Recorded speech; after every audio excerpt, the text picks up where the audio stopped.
tadi kita bilang ya, pengasuhan tuh urusan bersama. Apa yang saya lakukan ke anak itu, interaksi kita tuh akan berdampak ke orang-orang di sekitar kita. Antara sekolah sama orang tua itu tuh harus kerjasama banget, kolaborasi banget gitu. Apalagi ya maksudnya ngerjain si P5 ini gitu ya, sebenarnya juga kan ada tujuannya gitu setiap project ini. Nah orang tua juga harus mengerti gitu tujuannya apa. Jangan yang sering terjadi nih, akhirnya si P5 ini, si proyek-proyek ini yang ngerjain orang tuanya. Berbagi aksi, inspirasi, dan kolaborasi. Selamat datang di podcast Bicara Berarti.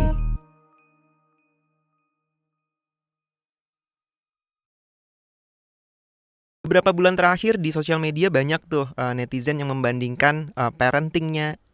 Ini kita Willy gitu ya, parenting modern dengan parentingnya model Ledamis gitu ya, kalau teman-teman ngikutin gitu. Jadi parenting modern versus parenting VOC gitu bilangnya gitu. Nah banyak netizen termasuk saya gitu ya skeptis gitu. Apakah parenting itu ada pakemnya gitu ya? Karena buktinya saya gitu ya generasi milenial gitu survive aja gitu ya dengan modelan parenting yang VOC gitu ya kayak gitu. Nah di kesempatan sekarang gitu di episode kedua kita kedatangan Kak Arum dari keluarga kita dan juga Rangkul gitu ya spesifiknya, dan juga ada Kak Aisyah dari Pibo. Selamat siang.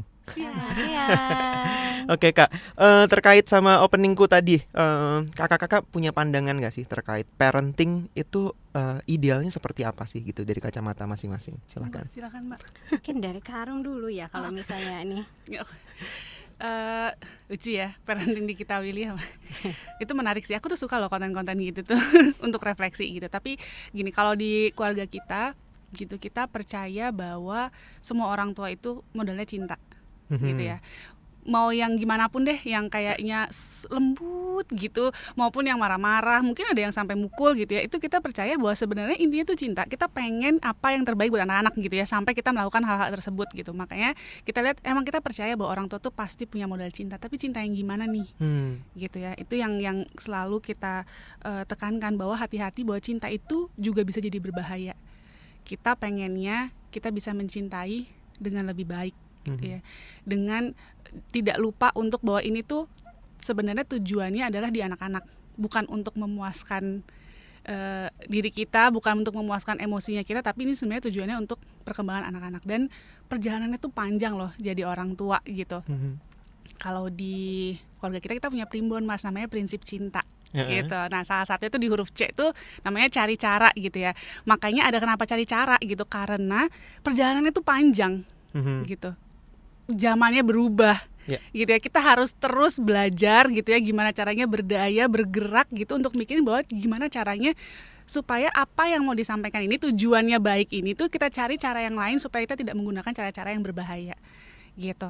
Dan kenapa aku bilang perjalanan panjang, karena apa yang kita lakukan di anak kita pada saat dia balita, ntar mungkin pada saat dia udah di usia sekolah udah gak masuk. Anaknya masuk masa remaja, cara yang dulu kemarin kita pakai mungkin udah nggak mempan lagi gitu. Makanya kita selalu bilang bahwa kita harus terus cari cara sih gitu. Dan selain itu juga kita harus, ini aku jadi nyebutin prinsip cintanya sekalian ya. Di I itu ingat impian tinggi. Kita percaya bahwa anak itu bisa, bahkan sebelum anak itu juga membuktikan ke dirinya sendiri gitu. Kemudian ada yang N tuh namanya nerima tanpa drama. Karena yang namanya kehidupan soal parenting ini ya, drama kita sendiri aja udah drama dengan segala multi peran gitu, apalagi menghadapi anak-anak gitu ya. Makanya kita harus siap dengan nerima tanpa drama, kemudian tidak takut salah gitu. Karena memang apa ya, nggak ada sekolahnya dulu, kita sekolah tuh nggak belajar ada pelajaran jadi orang tua gitu ya. Mungkin ada cara-cara yang kita takut, ini bisa nggak gitu ya. Nah itu makanya mulai dengan tidak takut salah sih kita coba. Ternyata nggak berhasil di anak kita, oke kita cari cara lain gitu supaya kita terus bergerak. Sama jangan lupa bahwa ini tuh anak-anak, mau yang kecil sampai yang besar, semua itu masih seneng yang namanya asyik main bersama. Nanti mungkin masuk deh kenapa ya kalau saya buku itu tuh gitu sih Mas. Jadi kalau di keluarga kita punya itu, bahwa kita tuh belajar untuk terus mencintai dengan lebih baik. Benar banget sih Mbak, aku setuju banget yang tadi Mbak Arum bilang gitu ya. Dan kita juga harus sesuaikan si anak ini, apakah ketika dia tingkat TK, SD gitu, dan SMP itu semua beda-beda tahun tuh beda-beda gitu. Challenge-nya yang dia butuhkan juga beda, dukungan yang dibutuhkan juga beda gitu. Kita sendiri di Pibo itu karena kita bergerak di membuka akses terhadap buku-buku cerita anak yang berkualitas, kita mengetahui gitu ya kalau membaca itu sangat baik gitu untuk meningkatkan atau perkembangan kognitif anak-anak. Tetapi gimana nih caranya kita membawa si kegiatan membaca yang notabene-nya katanya ya baik untuk belajar meningkatkan empati, emosi dan lain sebagainya itu ke era sekarang. Karena sekarang kita bicara parenting kita saat ini, kita dealing sama generasi yang berbeda lagi dari kita gitu. Jadi kita harus memperhatikan juga sebenarnya di generasi alpha nih sekarang era dunia mereka tuh seperti apa gitu. Karena challenge tantangannya apa yang mereka hadapi itu beda banget sama yang kita hadapi dulu gitu. Mungkin malah kayaknya lebih ribet lagi gitu kali ya. Lebih susah kayaknya Mas. Oke. Dengan si informasi yang banyak banget gitu saat ini tuh didapatkan dengan sangat mudah. Oke. Nah, kalau teman-teman tahu kakak-kakak di sebelahku ini kakak-kakak hebat gitu karena punya banyak peran sebenarnya gitu ya. Jadi peran sebagai istri, kemudian sebagai ibu, terus habis itu juga masih aktif gitu ya. Ada pekerjaan tambahan, terus habis itu bahkan jadi relawan gitu ya. Boleh diceritain nggak sih sebenarnya concern pribadi gitu ya terhadap peran pribadi gitu ya terhadap tumbuh kembang anak, terutama anaknya sendiri gitu. Itu seperti apa sih gitu? Kalau aku jujur bermula awalnya karena kebingungan aku jadi ibu sih. Kenapa aku ada di sini itu berawal dari situ. Punya anak pertama tuh clueless. Aku bingung gitu. Udah gitu punya anak yang jauh berbeda sama aku gitu. Kita kenal namanya sifat bawaan gitu ya. Itu beda banget sama aku. Jadi dia tidak segitu mudahnya membuka dirinya ke orang lain. Orang bilangnya dinamo gitu, kayak panasnya lama gitu ya. Jadi kadang-kadang kalau apa tuh diem gitu, kita bingung kenapa sih Kak kalau marah ya tinggal marah kan, tinggal bilang aku nggak suka misalnya. Ya emang nggak bisa begitu, dia berbeda sama aku gitu. Nah itu dari situ tuh kayak terus aku mesti gimana. Nah dari situ sih aku akhirnya mencari informasi, belajar. Waktu itu juga aku kebetulan dibantu sama sekolah juga gitu ya. Makanya aku tuh percaya banget sama yang namanya kerja barengan sih, karena buat anak tuh nggak bisa cuma ya kita aja gitu ya, butuh yang lain juga gitu ya, butuh support system lah intinya. Dari situ sih Mas, dari situ terus malah aku jadi jatuh cinta sih sama dunia pendidikan gitu. Jadi dengan segala perannya, jadi istri, jadi ibu, saya masih jadi anak, jadi menantu gitu ya istilahnya. Terus ada di sini, tapi ini tuh memang kadang-kadang di sini ketemu teman-teman sesama orang tua, ketemu teman-teman baru gini tuh nambahin energi juga sih Mas, nambahin amunisi. Tadi ya kita kan butuh cari cara. Ya kalau nggak belajar kayak gini mentok sih caranya gitu. Gitu sih Mas. Itu yang bikin aku bisa terus bergerak di sini gitu. Oke. Kalau dari Kaisya? Kalau aku mulainya justru tadi berakhir di pendidikan gitu, akhirnya jadi percaya sama pendidikan. Justru aku mulai dari pendidikan gitu, karena kebetulan memang background keluarga aku itu dari pendidikan gitu, yang punya sekolah. Di situ jadi melihat dengan nyata gitu ya, bagaimana ya itu tadi gitu, si buku ataupun cerita literasi itu bisa mengembangkan membuka imajinasi si anak, jadi bisa yang tadinya diem bisa jadi ceritanya panjang gitu ya. Hal-hal kayak gitu tuh jadi memantik rasa penasaran aku gitu.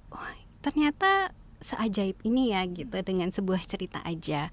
Tapi melihat sekarang akses buku cerita anak tambah keren-keren ya kan, gimana nih gitu, jadi lebih mudah ke anak-anak mendapatkan, ke orang tua juga pasti membutuhkan, dan itu jadi si keajaiban ini bisa tersebar lebih banyak lagi gitu, karena juga terus kemudian mulai belajar gitu ya, cari tahu, melihat ternyata literasi itu adalah salah satu concern utama gitu ya di Indonesia ya. Tadi ya yang kita ngobrolin di sebelum ini gitu, tentang ternyata ya Indonesia banyak banget rankingnya gitu ya.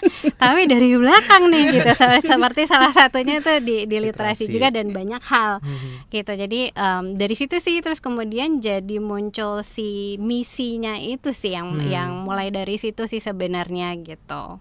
Oke.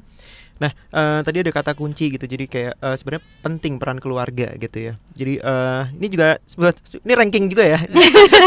Kita suka mamerin ranking kita gitu. Jadi Indonesia adalah negara ketiga, negara fatherless gitu ya. Luar biasa. Nggak tahu luar biasa atau enggak ya. Jadi ini bukan berarti bapaknya meninggal gitu ya, tapi mungkin hadir, tapi tidak hadir secara peran gitu ya di dalam keluarga gitu. Kalau ngelihat peran keluarga gitu, sebenarnya terhadap tumbuh kembang anak gitu ya, dari masing-masing yang kakak concern gitu, itu seperti apa sih peran keluarga?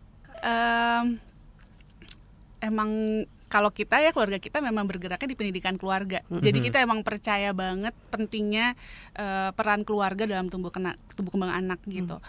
Nggak cuma ayah ibu, keluarga itu tuh termasuk keluarga besar loh. Jadi kalau teman-teman mungkin di sini ada yang single parent gitu ya, misalnya emang itu, jadi tuh bisa ada omnya, mungkin tantenya, neneknya, kakeknya gitu ya. Itu intinya gitu. Itu tentang betapa kita tuh percaya perannya keluarga. Kalau tadi kita nyambung ke soal kehadiran ayah gitu, segitu pentingnya sampai ini jadi kayak promo terus ya. Di keluarga kita tuh kita punya aktivitas namanya main sama bapak. Ya, itu salah satu cara kita untuk kayak ngajakin sih. Kadang-kadang tuh kita juga mungkin ngelihatnya orang tua tuh gini, kayak bingung aku tuh mau mulai dari mana gitu ya. Kadang-kadang mungkin para pasangan ini mungkin lihat istrinya udah handle semua nih, aku gimana, aku masuk di mana. Padahal peran ayah itu tuh salah satunya, biasanya ya bapak-bapak tuh paling seru kalau lagi main sih. Anak-anak tuh biasanya lebih lepas main sama bapaknya gitu. Kalau sama ibunya banyak awas-awasnya, awas gitu ya. Sama bapak tuh liar gitu. Agak liar gitu. Tapi sebenarnya seru gitu kan gitu. Nah, makanya masuklah kita gitu ya, kita punya aktivitas namanya main sama bapak, dan itu tuh selalu rame sih. Seru sih. Boleh jelasin nggak Kak, aktivitinya apa biasanya? Bermain. Jadi kita udah siapin beberapa aktivitas bermain gitu. Jadi biasanya kalau di acara main sama bapak itu ada aktivitas me time ibu. Jadi ibu-ibunya ngumpul sendiri, bikin talk show, bapak-bapaknya berkumpul nih di satu ruangan bersama anak-anaknya. Kita udah siapin paket-paket bermainnya gitu ya. Nanti bermainlah bersama-sama satu grup itu. Kita ada misalnya 2 atau 3 permainan kita lakukan bersama gitu. Main sama bapak sama anaknya. Udah gitu aja, masa simpel gitu aja. Dan permainannya tuh kadang-kadang ya kayak saya tebak kata, yang simpel-simpel banget deh gitu. Tapi kan bapaknya juga senang main kan? Iya.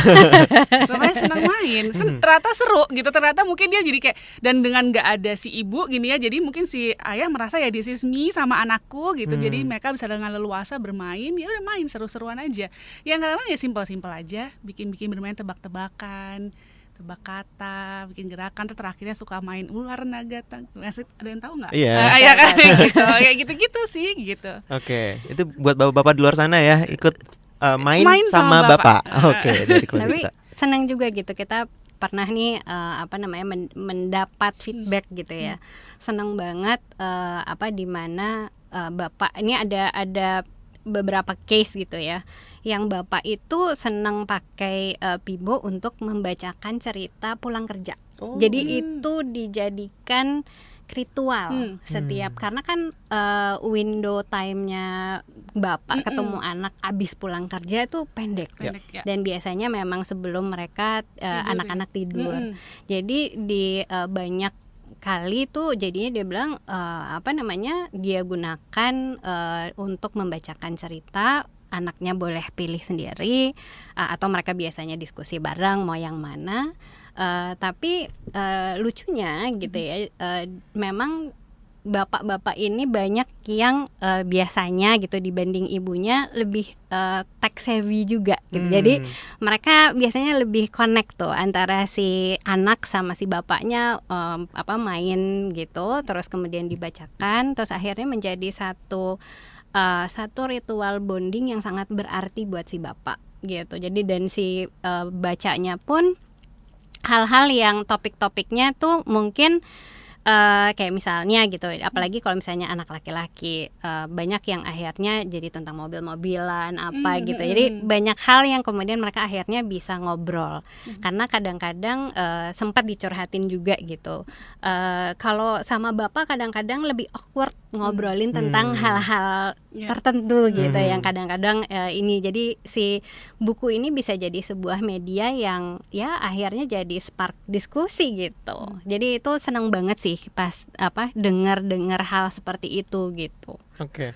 Nah, kalau aku sempat kepo-kepoin, Pibo sebenarnya juga punya ya, Pibo Story Date kalau nggak salah. Oh benar. Boleh diceritain nggak itu kayak gimana? Nah, kalau Pibo Story Date sendiri itu sebenarnya ya pasti untuk bapak-bapak dan ibu-ibu familiar banget ya sama kata play date gitu ya.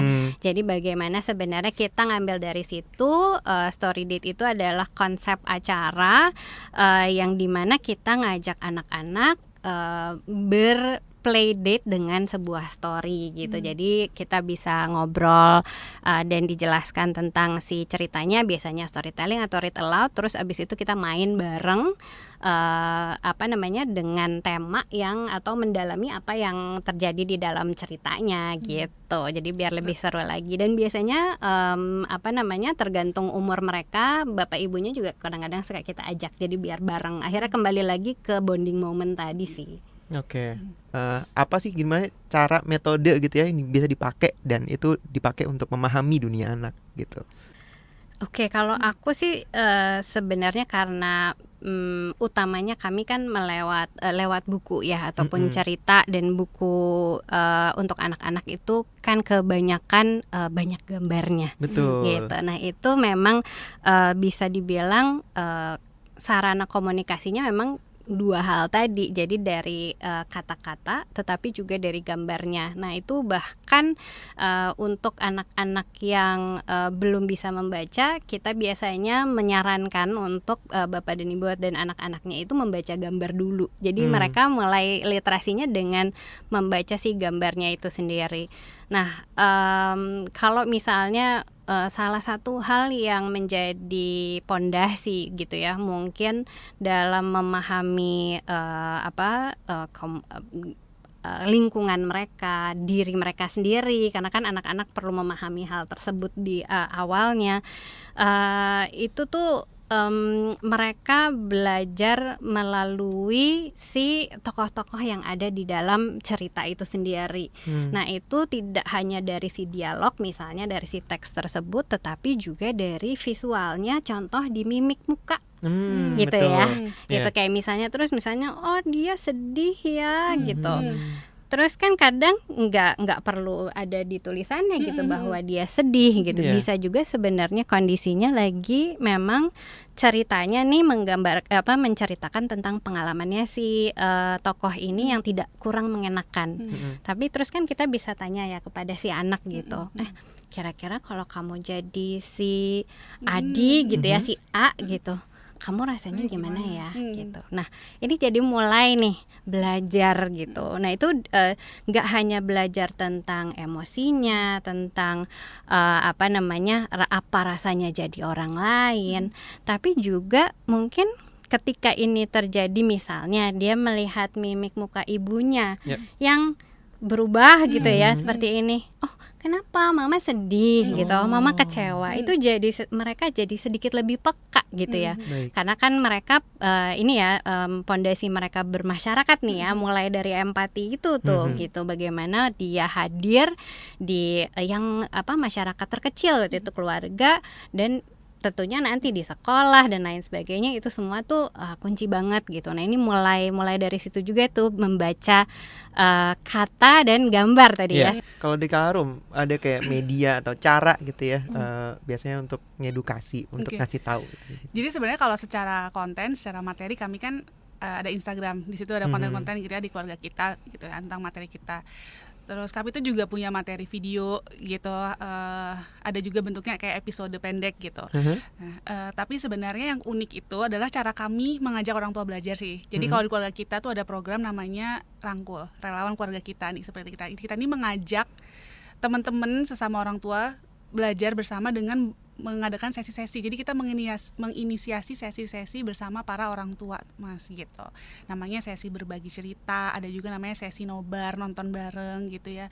Dimana di situ ada aktivitas kita menonton materinya iya, tapi setelahnya sih yang dimana kita belajar tuh kita saling berbagi cerita praktik pengasuhan gitu ya. Yang baik pengasuhan yang positifnya, yang berhasilnya istilahnya, sampai yang gagalnya pun gitu, karena kita percaya tuh sebenarnya dengan kita saling berbagi pengalaman, di situ orang tua belajar sih. Di situ kami refleksi, bahkan kami juga sama Mas, kita nyebutnya fasilitator. Kita tuh sebenarnya hanya fasilitator aja sih, menjembatani teman-teman untuk saling berbagi cerita gitu ya. Itu juga kitanya juga refleksinya banyak banget sih gitu. Nah, itu tuh salah satu yang kita percaya efisien. Anak sebagai guru gitu ya, kita belajar dari mereka, kayak kita punya keberpihakan juga kan ke anak-anak gitu. Nah, kalau dari organisasi masing-masing, dari media yang dikembangkan gitu, riset gitu ya, itu melibatkan anak-anak nggak sih gitu ya, untuk nih saya mau bikin program ini gitu, itu melibatin anak-anak nggak dalam mendesain? Bicara berarti. Kadang kalau di Pibo ada satu hal yang menarik kita bisa cari tahu dari si anak-anak gitu. Jadi kebetulan karena memang kita itu platform digital, setiap anak itu punya